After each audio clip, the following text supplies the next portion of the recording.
Welcome दोस्तों, आओ इतिहास पढ़ो के आज के एपिसोड में आपका स्वागत है। तो दोस्तों, हम लोग 1857 के विद्रोह की बात करते हैं। तो आज हम लोग एक अलग तरीके से, या जो पिछली वीडियो मैंने जारी की थी उससे अलग हटकर हम देखते हैं कि इस विद्रोह में विद्रोहियों का, जो हमारे वीर नायक थे, जो हमारे आइकॉन थे इस पूरे स्वतंत्रता संग्राम के, उनकी क्या भूमिका थी और उन लोगों ने किस प्रकार से अंग्रेजों को भगाने के लिए कृत्य किए। तो इन तमाम लोगों की हम चर्चा करेंगे। दोस्तों, आपसे आग्रह है कि यह वीडियो बहुत आपको पसंद आने वाला है। इसे पूरा देखें, लाइक करें, सब्सक्राइब करें और अधिक से अधिक लोगों के साथ शेयर करें। तो दोस्तों, हम देखते हैं कि 1857 का विद्रोह हुआ तो यह बहादुर शाह जफर के नेतृत्व में हुआ, लेकिन इसके अतिरिक्त भी अनेक क्षेत्रीय नेता इसमें अपनी अपनी भूमिका का, अपने अपने क्षेत्र में अपना योगदान दे रहे थे। तो हमें तो लगता है कि जिन वीरों की, जिन नायकों की चर्चा हम लोग करते हैं तो वो कुछ ही नायकों की चर्चा करते हैं, लेकिन उससे कहीं ज्यादा लोग इसमें शामिल थे। अरे, हम तो कहते हैं कि इन नायकों के साथ जो लोग खड़े थे वो भी हमारे लिए एक आइकॉन की तरह हैं और उन्हें भी हमें नमन करना चाहिए, और हम करते हैं।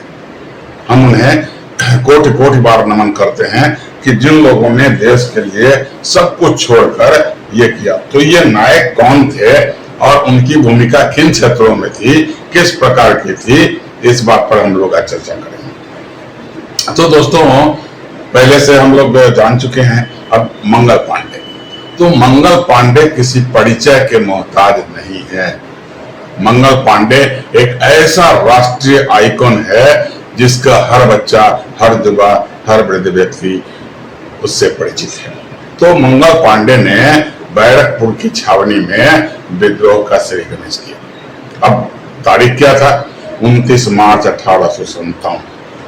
तो ये क्या हुआ कि 1856 के बाद ब्रिटिश सेना में एक नए प्रकार का भारतीय सिपाहियों के लिए एक राइफल इंट्रोड्यूस किया, और ये इस राइफल के जो कारतूस थे, उस कारतूस को सिपाहियों को दांत से खींचना पड़ता था, और यह अफवाह जोरों पर थी कि वो जो दांत से खींचना है उसमें गाय और सूअर की चर्बी मिली हुई है। तो यह भारतीय लोगों के, चाहे वो हिंदू हो चाहे मुसलमान हो, उसकी धार्मिक भावना के विरुद्ध था। तो इस पर तो बातें चल रही थी, पहले से चल रही थी कि हम ऐसा नहीं कर सकते। सवाल अपने मालिक के प्रति निष्ठा का नहीं है, सवाल अपने नौकरी और कर्तव्य पालन का नहीं है, सवाल धर्म की रक्षा की। तो ऐसे हालत में पहले से चल रहा था। तो ये बैरकपुर छावनी के सिपाहियों ने यह निर्णय किया कि हम इस तरह के राइफल का, इस तरह के कारतूसों का प्रयोग नहीं करेंगे, अपने दांतों से नहीं काटेंगे। तो 29 मार्च के संध्या में परेड ग्राउंड में मंगल पांडे उपस्थित थे। परेड का समय था, तो उसमें क्या था कि ऊपर से तो उन्हें वर्दी वाला जैकेट पहन रखा था, लेकिन नीचे उन्होंने धोती पहन रखी थी भारतीय, और पैर में जूता भी नहीं था। उसी समय क्या होता है कि लेफ्टिनेंट कर्नल वहां आता है, और इस हालत में जब मंगल पांडे को देखता है तो आग बबूला हो जाता है और उनकी तरफ बड़ी जोरों से आक्रामक तरीके से बढ़ता है और उन्हें सबक सिखाने की उसकी नियत होती है। अब मंगल पांडे तो विद्रोह की भावना से प्रेरित थे। उनका तो मानना था कि नहीं, हम किसी भी अनुचित आदेश का पालन नहीं करेंगे। तो ऐसे में उन्होंने क्या किया कि उस लेफ्टिनेंट कर्नल पर गोली चला दी। और लेफ्टिनेंट कर्नल पर जब गोली चला दी तो उससे क्या हुआ कि उसके घोड़ा के पैर में लगा। अब घोड़ा के पैर में लगा तो गिर गया। उसके बाद में उसका सार्जेंट मेजर किया गया, और उस पर भी इन्होंने, सार्जेंट मेजर का नाम था ह्यूसन, तो ह्यूसन पर भी उन्होंने आक्रमण कर दिया। अब ये दोनों वहां से भागे और वहां पर तमाम भारतीय सिपाही उपस्थित। अब भारतीय सिपाहियों की हालत ये थी कि किसी ने अंग्रेज अधिकारियों को बचाने का प्रयास नहीं किया और ना तो खुलकर ये मंगल पांडे का साथ दिए। तो ऐसे में वह क्या करता है कि ह्यूसन और कुछ अन्य ब्रिटिश अधिकारी अंग्रेज सिपाहियों के साथ, अंग्रेज सेना के साथ वो यहाँ पहुंचते हैं और जब मंगल पांडे देखते हैं कि वो पकड़े जाएंगे तो उन्होंने क्या किया कि राइफल को के घोड़े को पैर में लगाकर खुद को समाप्त करने की कोशिश की, लेकिन घायल होकर बच गए, पकड़ लिए गए। और पकड़ने में भी किसी भारतीय सिपाही ने अंग्रेजों की मदद नहीं की। तो ऐसी हालत में क्या हुआ कि उन्हें अस्पताल ले जाया गया। अस्पताल में इनका इलाज हुआ, ठीक हुए। उन पर क्या हुआ कि कोर्ट मार्शल का मुकदमा चला। कई तरह के अंग्रेज अधिकारी उसमें गवाही दिए। क्या हुआ और तय हुआ कि 18 अप्रैल को इन्हें फांसी दे दी जाएगी, मौत की सजा दी गई। लेकिन अंग्रेजों के मन में आशंका थी। आशंका यह थी कि यह खबर जैसे जैसे फैलेगा तो जो मिलिट्री के दूसरे कंटेनमेंट्स हैं, दूसरी छावनियां हैं, वहां भी विद्रोह की आशंका है। इसलिए 18 अप्रैल के इनके फांसी के सजा को प्रीपोन्ड कर दिया गया, यानी उसको बदलकर और पहले की तारीख रख दी गई और 8 अप्रैल को मंगल पांडे को फांसी दे दी गई।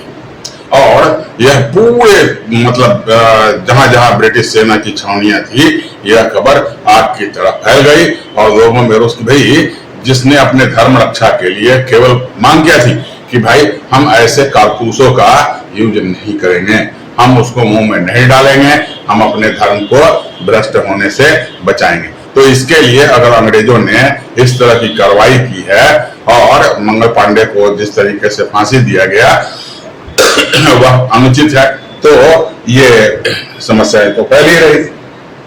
अब देखते हैं दूसरे नायक का लक्ष्मीबाई।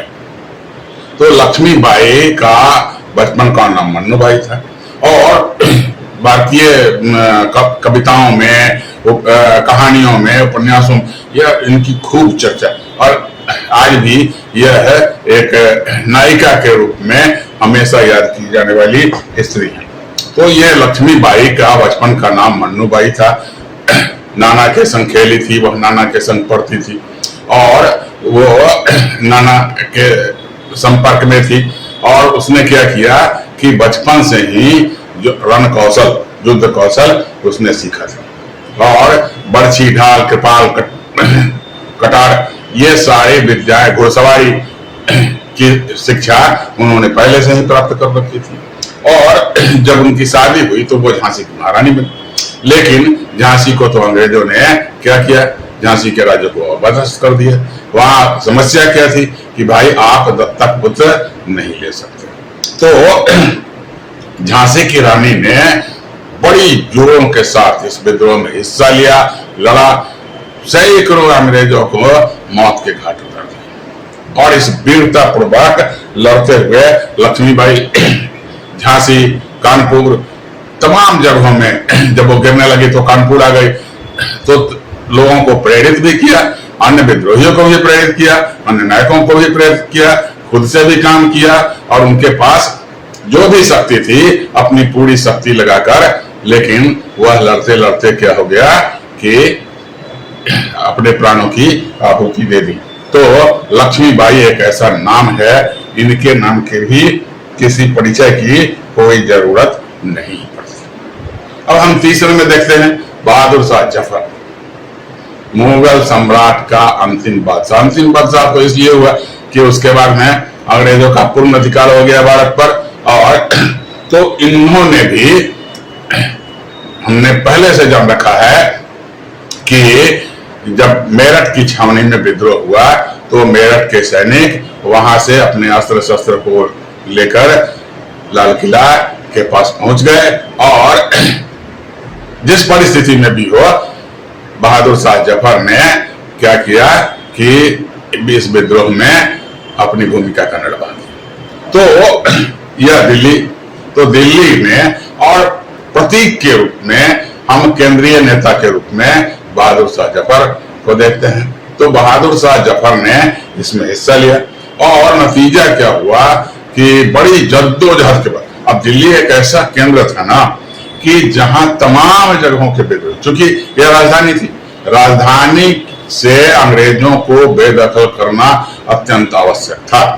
तो तमाम जगह के विद्रोही दिल्ली में अपना डेरा डाले हुए थे, जमे हुए थे कि किसी भी तरह हमें दिल्ली को बचाना, अंग्रेजों से बचाना है। और कुछ समय के लिए तो ऐसा लगा कि दिल्ली से अंग्रेजों का अधिकार ही समाप्त हो गया। लेकिन उसका नतीजा यह हुआ कि बहादुर शाह जफर के 2 बेटों को खूनी दरवाजे पर गोलियों से उड़ा दिया गया और उनके मृत शरीर को वहां छत से लटका दिया गया, ताकि विद्रोह करने वाले नायक, नेता, आमजन इसको देखें, उनमें एक दहशत का माहौल हो, उनमें एक भय का माहौल हो और वो इस विद्रोह में भाग लेने से दूरी बनाए। अंत में क्या हुआ कि बहादुर शाह जफर को भी गिरफ्तार कर लिया गया और बहादुर शाह जफर को गिरफ्तार करने के बाद बर्मा भेज दिया गया। वो अपनी अंतिम सांसें वहीं ले पाए। तो ये बहादुर शाह जफर दिल्ली में काम कर रहे थे। अब नाना साहब और तांतिया टोपे, ये नाना साहब कौन थे कि पेशवा के दत्तक पुत्र थे। और जब दत्तक पुत्र थे तो डलहौजी के समय ही यह तय कर दिया गया था कि भाई कोई भी दत्तक पुत्र अगर आप लेंगे, जिन राज्यों के पास अपनी संतानें नहीं है वो दत्तक पुत्र नहीं है और उनके लिए गए दत्तक पुत्र को ब्रिटिश सरकार उनका उत्तराधिकारी नहीं मानेगी। तो नाना साहब तो दत्तक पुत्र थे, तो नाना साहब का पेंशन भी बंद कर दिया गया। तो अंग्रेजों से तो ये खपाते ही, लेकिन जब यह विद्रोह हुआ तो नाना साहब ने बड़ी भूमिका का निर्वाह किया और बड़ी बहादुरी के साथ अपनी सेना के साथ। और ये जो तांतिया टोपे थे वो नाना साहब के सेनापति थे, मुख्य सेनापति थे। तो ये जो तांतिया टोपे थे उन्होंने डिप्लोमेटिक तरीके से बड़ी कोशिश की कि भाई नाना साहब को उनका अधिकार मिले, उनकी पेंशन बहाल कर दी जाएगी, उनको वही दर्जा दिया जाए जो उन्हें चाहिए थी, जिसके वो हकदार थे। लेकिन अंग्रेजों ने ऐसा नहीं किया था। तो ये दोनों, ये इनका क्षेत्र था कानपुर में बड़ी वीरता के साथ लड़े और जब पराजित हो गए तो नाना साहब ने नेपाल में शरण लेने की कोशिश की, लेकिन नेपाल के शासकों ने इन्हें शरण देने से इनकार कर दिया, इस आशंका से, इस भय से कि अंग्रेजों से शत्रुता लेना उनके राज्य हित में नहीं है। तो ऐसे में उनको नेपाल के जंगलों में अपना समय बिताना पड़ा और वहीं वो बीमारी से, कहा जाता है मलेरिया से या हाई फीवर से, उनकी मृत्यु हो गई। तो ये नाना साहब और तांतिया टोपे कानपुर में बड़ी जोरों के साथ लड़े, इनकी भूमिका नमन योग्य है। तो अब हम देखते हैं कि कुंवर सिंह, तो कुंवर सिंह तब तो बंगाली था, लेकिन आज के हिसाब से कहे तो यह पश्चिमी बिहार का में आरा शाहबाद के जिला में एक जगदीशपुर नामक गांव में इनका जन्म हुआ था। ये बड़े जमींदार थे और शुरू से ही इन्होंने भी लाठी, भाला, तलवार चलाने की ट्रेनिंग ले रखी थी। बड़े जोशीले थे, गर्वीले थे और इस आंदोलन में इन्होंने खुलकर हिस्सा लिया और ऐसा हिस्सा लिया कि कई सारे अंग्रेजों को मौत के घाट उतार दिया और यहाँ तक कि अपना पैरेलल सरकार स्थापित करने की कोशिश की। अब था क्या कि पटना के कमिश्नर ने एक अपने उच्चाधिकारी को पत्र लिखा, उसमें कहा कि ये जो कुंवर सिंह है, ये जो जमींदार है, अपना शासन स्थापित करने के लिए पैरेलल सरकार, पैरेलल थाने, पैरेलल न्यायालय इत्यादि स्थापित करने की कोशिश करता है, तो यह बहुत खतरनाक है। लेकिन अंग्रेजों ने इनको दबाने की बड़ी कोशिश की, लेकिन काफी समय तक या उन क्षेत्र में अंग्रेजों के को अधिकार नहीं जमाने दिया। तो ऐसा लगा कि यह राज्य ही ये स्वतंत्र हो जाएगा। अब क्या हुआ कि जब ये घिर गए तो अंग्रेजों ने इन पर चारों तरफ से घेरा डाला, आक्रमण किए। तो क्या किए कि ये झारखंड के इलाकों में भी विद्रोह को तेज किया। अब वहां झारखंड के निवासियों के साथ, वहां के जमींदारों, वहां के नेताओं के साथ मिलकर उस क्षेत्र में प्रसार किया और अंत में तो ये मध्य प्रदेश के रीवा तक चले गए। तो बाबू कुंवर सिंह एक ऐसा नाम है जिसको किसी के परिचय की जरूरत नहीं। अब हम आते हैं आगे 7वें नंबर पर बेगम हजरत महल। तो बेगम हजरत महल क्या थी कि वाजिद अली शाह की पत्नी थी, यानी नवाबे अवध। तो नवाबे अवध का क्या हुआ था कि अवध ने पहले तो संधि कर ली थी अंग्रेजों के साथ, सहायक संधि, और उस संधि के बावजूद भी वाजिद अली शाह ने कई अनुचित मांगों को स्वीकार कर लिया था और उन्हें शासन चलाने के लिए अधिकार दिए गए। हालांकि कई अधिकार, सेना का अधिकार, वित्तीय अधिकार अंग्रेजों ने उनसे अलग कर दी थी। लेकिन उसके बाद भी क्या हुआ कि 1853 में ही कुशासन के नाम पर अंग्रेजों ने उन पर अनुचित आरोप लगाया कि आप शासन चलाने के योग्य ही नहीं हो और उन्हें उनके शासन के अधिकार से भी वंचित कर दिया गया और उन्हें प्रवासित कर दिया गया, उन्हें कलकत्ता भेज दिया गया। तो उनकी बेगम थी ये हजरत महल। तो ये हजरत महल का क्या था कि शुरू में तो उनका जन्म हुआ था फैजाबाद में। तो फैजाबाद में उनका जन्म हुआ और शुरू से वो एक उनका जो प्रीवियस पेशा था वो नर्तकी थी। लेकिन बाद में वो क्या हुआ कि वाजिद अली शाह के हरम की हिस्सा बन गई। तो हरम की हिस्सा बन गई और आगे चलकर वाजिद अली शाह ने उनसे शादी भी कर ली, निकाह कर लिया और इस प्रकार वह वाजिद अली शाह की दूसरी पत्नी, दूसरी बेगम बन गई। काफी योग्य थी। तो जब विस्थापन हुआ वाजिद अली शाह का तो हजरत अली भी उनके साथ थी। लेकिन जब विद्रोह हुआ तो वह क्या की फिर से लखनऊ आ गए अपने लोगों को। अच्छा, लखनऊ के लोगों के मन में वाजिद अली शाह के प्रति एक अनुराग था, एक प्रेम था, एक विश्वास था। तो जब उनका विस्थापन हुआ था तो पूरे लखनऊ के लोग यानी अवध के लोग क्या उनके आंखों में आंसू थे। अब वो अपने नवाब को खोने के दुख से पीड़ित थे। अब लखनऊ एक ऐसा क्षेत्र था जहां ब्रिटिश सेना में सबसे अधिक सेना ली जाती थी और ये सेना जब अपने ड्यूटी से छुट्टियों में घर पर लौटते थे तो अपने परिवार के लोगों से अपने साथ होने वाले भेदभाव की कहानी कहते थे। तो गांव के तमाम लोगों में, उनके परिवार के लोगों में, गांव में, दोस्तों में यह एक भावना तो जगी रही थी कि भाई अंग्रेज हमारे साथ, हमारे बच्चों के साथ जो उनकी सेवा करते हैं, जो उनकी सेना में, उनके हर अभियान में साथ देते हैं, उनके साथ भी भेदभाव करती है, उनके साथ भी अनुचित व्यवहार करती है। और साथ ही क्या हो रहा था कि गांव के लोग, परिवार के लोग बताते थे कि कर व्यवस्था के मामले में, दूसरे मामले में गांव में रहने वाले भारतीयों के प्रति अंग्रेजों का कैसा व्यवहार है। तो इससे जो लोग सेना में काम करते थे उनके मन में भी क्या था, अंग्रेजों के प्रति एक विरोध का भाव उत्पन्न हो रहा था। तो ऐसे में ये